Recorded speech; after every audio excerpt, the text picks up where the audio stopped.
Hello আসসালামু আলাইকুম। Pakistani inspired একটা বুটিক আইটেম দেখিয়ে দিব। এটা হচ্ছে আপনার নূরে গার্ডেনের একটা ড্রেস। সো এইটা পাকিস্তানি ড্রেস, আমাদের দেশীয় প্রোডাক্ট, পাকিস্তানি ইন্সপায়ার্ড। সো এইটা দেখাচ্ছি এখন। এটা হচ্ছে আপনার পুরো বডিটাতে কিন্তু আপনার লন ম্যাটেরিয়ালের মধ্যে আছে। এরকম করে আপনার পুরো বডিতে কাজ করা আছে। ফুল বডিতে শিফলি ওয়ার্ক প্লাস হচ্ছে আপনার এমব্রয়ডারি বোথ আছে, একদম পুরো বডিটাতে সেম ভাবে করা। ওকে, এন্ড সাথে থাকছে নেক লাইনের জন্য একটা এমব্রয়ডারি পাচ্ছেন আপনারা। নেক লাইনের জন্য একটা এমব্রয়ডারি পাচ্ছেন। এইটা হচ্ছে নেক লাইনটা, এখানে হচ্ছে আপনার খুব সুন্দর করে এমব্রয়ডারি করা আছে। ওকে, এটা হচ্ছে নেক লাইনটা।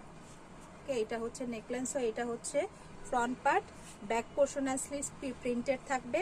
এন্ড হচ্ছে আপনার এক কালারের সলিড কালারের প্যান্ট, সাথে থাকছে আরেকটা প্যানেল যেটা আপনারা অ্যাজ এ ক্যাটালগ পিকচার। এটা আপনার ফ্রন্টের লোয়ারে সেট করা, যেখানে এমব্রয়ডারি করা আছে, কাটওয়ার্ক করে দিতে হবে। আপনারা চাইলে স্লিভসও সেট করতে পারবেন। অ্যান্ড 100% পিওর লন ম্যাটেরিয়ালের মধ্যে একটা দোপাট্টা, খুবই স্ট্যান্ডার্ড, খুবই সোবার একটা কালার কম্বিনেশনের মধ্যে। সো যদি কারো ভালো লেগে যায়, name, full address, phone number দিয়ে ইনবক্সটা করে ফেলতে হবে।